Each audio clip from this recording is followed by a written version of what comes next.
Hello students, how are you all? I hope all of you are fine at home.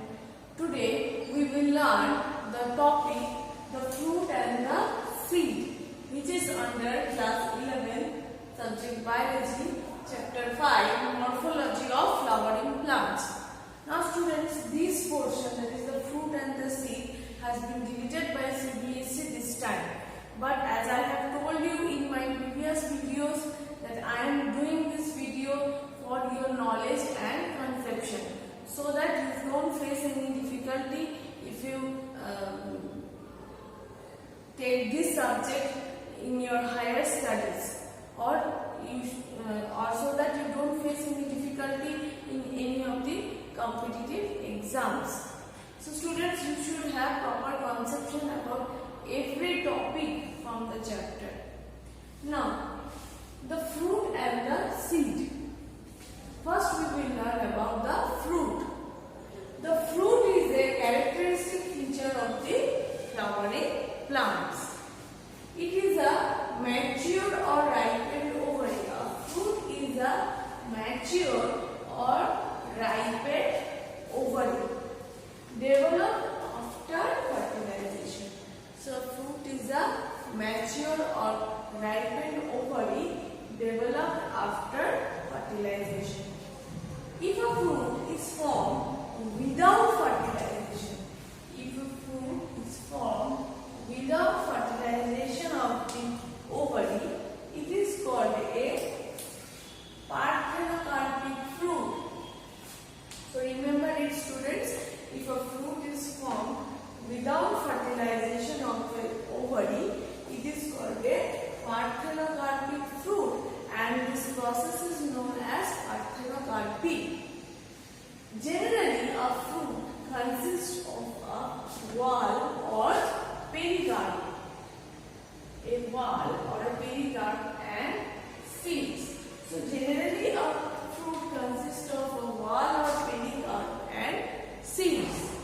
Now, this pericarp, it can be either dry or it can be fleshy. So, the pericarp can be either dry or fleshy. When the pericarp is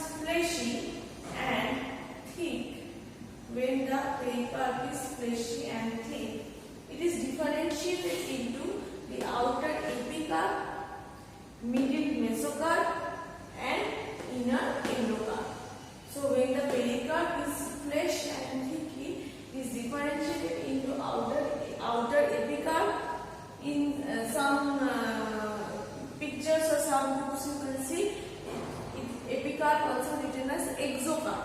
So outer epicarp or exocarp, middle mesocarp and inner endocarp. Now students, I will show you some diagram. So you observe the diagram and its labelings carefully, and also listen to my explanation. This picture shows the parts of a fruit. First is the mango and next is the coconut. Students, you can see the labelings properly. That is, as I have already told you, the fruit consists of a wall or pericarp and seeds, and the pericarp can be differentiated into, you can see the labeling, epicarp, mesocarp and endocarp, and you can also the labeling as the seed. In mango and coconut, the fruit is known as a drupe. A drupe is a fleshy fruit with thin skin and a central stone containing the seed. Example: plum, cherry, almond, olive. The mango and coconut, which you are seeing in the diagram, it is also known as a drupe. They develop from monocarpellary superior ovaries and are one-seeded. In mango, the pericarp is well differentiated into an outer thin epicarp, a middle fleshy adheable mesocarp and an inner stony hard endocarp. And inside is the seed, as you can see in the picture. In coconut, which is also a drupe, the mesocarp is fibrous. Next we will learn about the seed. The seed. The ovules after fertilization develops into seeds. The ovules after fertilization they develops into seeds. A seed is made up of a seed coat and an embryo. So a seed is made up of a seed coat and an embryo. The embryo is made up of a radicle and embryonal axis, a plumule and one or two cotyledons. So the embryo is made up of a radicle and embryonal axis, a plumule and one or two cotyledons. Now we will learn the structure of a dicotyledonous seed and the structure of a monocotyledonous seed with the help of their diagrams. I hope students you know that cotyledons means the seed leaves which stores food for the seed.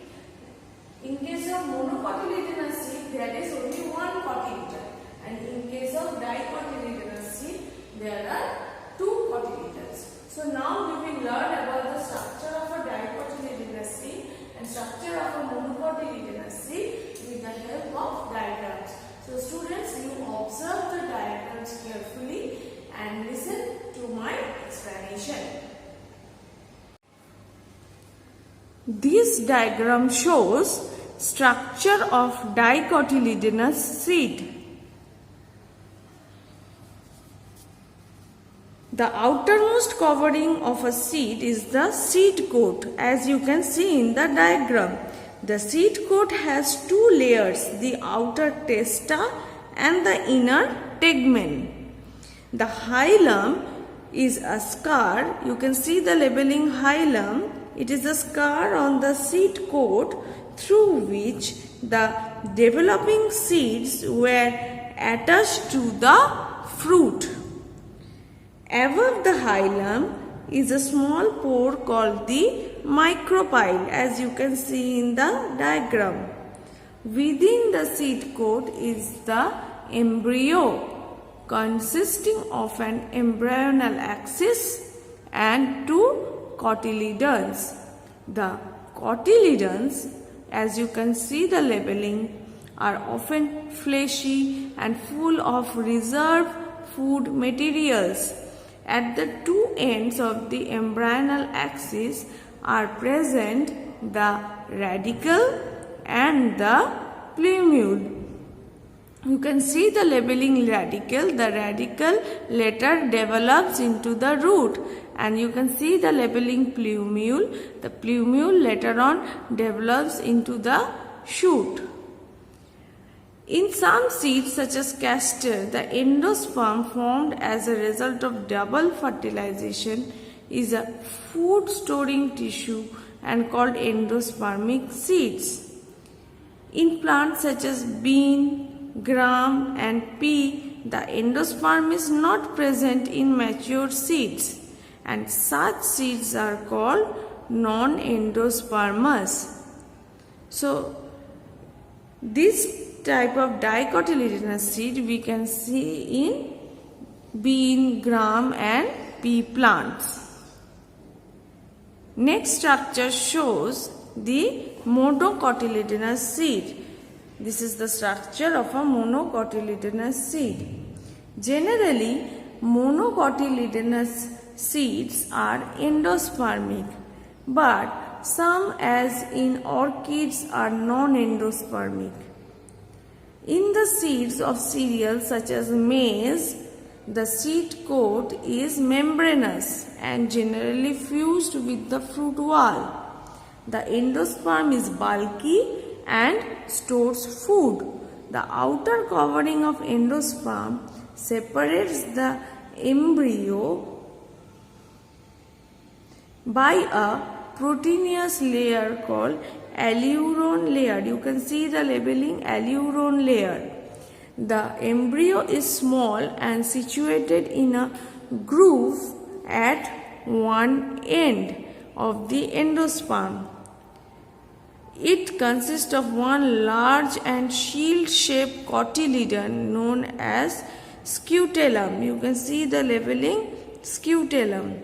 And a short axis with a plumule and a radicle.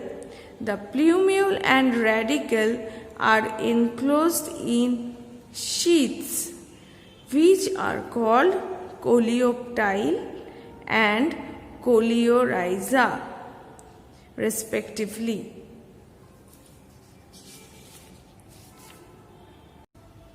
So students, this is all about today's topic, that is the fruit and the seed.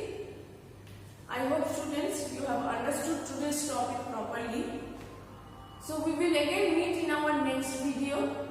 Till then, take care of yourself, study properly and keep watching the videos. Thank you.